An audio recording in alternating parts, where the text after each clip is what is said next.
Oh, well, hello there. I'm John Dewey, famous American philosopher, educator, and reformer. As graduate students, I would expect only the best educators to come out of this group of individuals. Of course, American education has long been a topic of national concern where reformers like myself work to improve and change the educational landscape. Now, I myself was quite influential in changing the American landscape of education, and I'd like to talk to you a little bit about how I impacted education and what my personal thoughts are on education.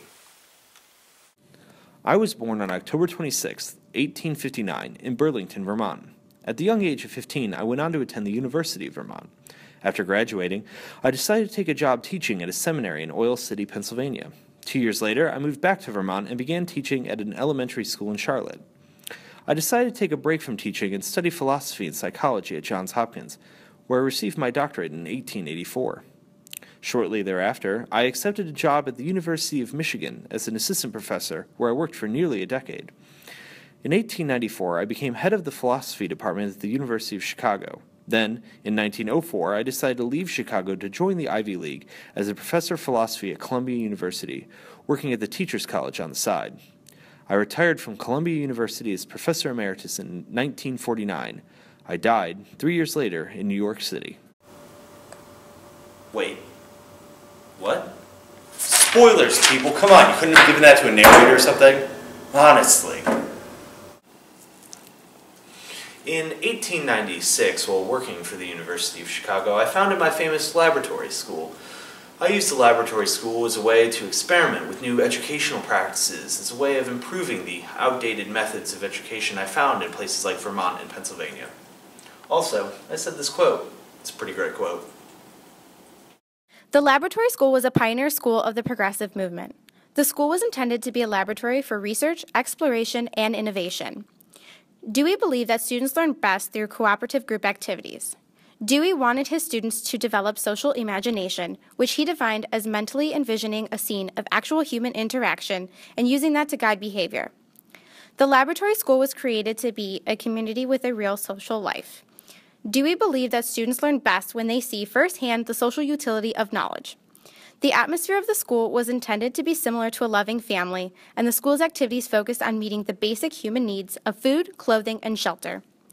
The school's curriculum was therefore designed to teach reading, writing, and arithmetic by students engaging in household occupations. When cooking, students practice these skills by reading the cookbook, writing out recipes, and using mathematics to count eggs and weigh flour. In addition to cooking, the school offered classes in weaving, sewing, woodwork, and metalwork, and even had its own farm. Classes were small, with only 6 to 12 students, and the teacher's role was a leader and a guide in the exciting activities offered. Teachers collaborated to create cohesive learning units. While the school encountered difficulties with both its emphasis on learning through doing and the practice of problem-based learning, it was certainly one of the most progressive and creative schools of its time, contributing greatly to a moral, liberal notion of education and a more humanistic approach to schooling. Dewey believed that the authoritarian, strict, preordained knowledge approach of a traditional education was too concerned with delivering knowledge and not concerned enough with students' experiences. Education must take into account the individuality of each student. Each student differs, therefore, he or she will have a different quality of educational experience. My work in the laboratory school had a great influence on my seminal work, Democracy in Education. This book outlined many of the major tenets of my theories and expanded on my theory of experience. You see, I believe that experiences are the best teachers. Much like getting hit in the face by a baseball bat will teach you not to walk behind someone while they're swinging, so too will experiencing lessons in mathematics and science better teach you those very subjects. Dewey proposed that education be designed on the basis of a theory of experience. We must understand the nature of how humans have the experiences they do in order to design effective education. In this respect, Dewey's theory of experience rested on two central tenets: continuity and interaction. He became one of the most famous proponents of hands-on learning or experimental education. Continuity is that each experience a person has will influence his or her future for better or for worse. Interaction refers to the situational influence on one's experience. In other words, one's present experience is a function of the interaction between one's past experiences and the present situation. The teacher, Dewey believed, should act as a facilitator and guide of students' experiences. Oh, just reading one of my favorites. These theories led to the creation of what's called the progressive education movement. As more and more teachers began to adopt my theories, though, it just became more and more muddled, and they missed out on the greater messages. My theories aren't just about group work. I mean, they're missing out on the whole importance of teacher-led instruction to guide the students. Student-led instruction? No, that's nonsense. That's absurd. That's not what my theories are about at all. Ugh. In the 1800s, Dewey became a principal figure in the progressive education movement and was later known as the father of progressive education. Proponents of this movement believe that democracy involves active participation by all citizens in social, political, and economic decisions that will affect their lives. This involves two elements: respect for diversity and the development of critical, socially engaged intelligence, creating a child-centered approach. Dewey recognized children as being social beings and believed that education should take this into account. He stressed that school instruction must focus on the whole child in order for them to fully partake in human society.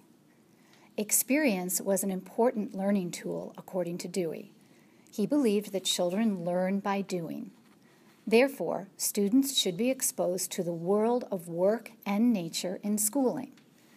Alongside content areas such as language, literature, math, and science, children should also be exposed to training in cooking, sewing, and manual labor.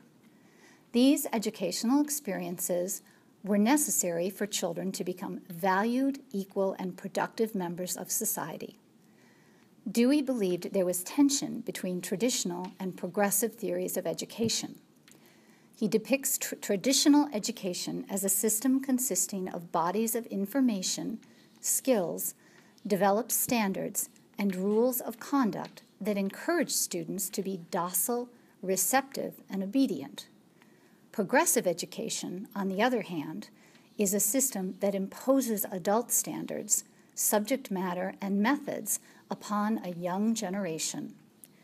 Progressive education offers learners growth and expression of individuality, free activity, learning through experience, the acquisition of skills as a means of attaining ends which are vital and appealing to students, and the ability to become acquainted with a changing world.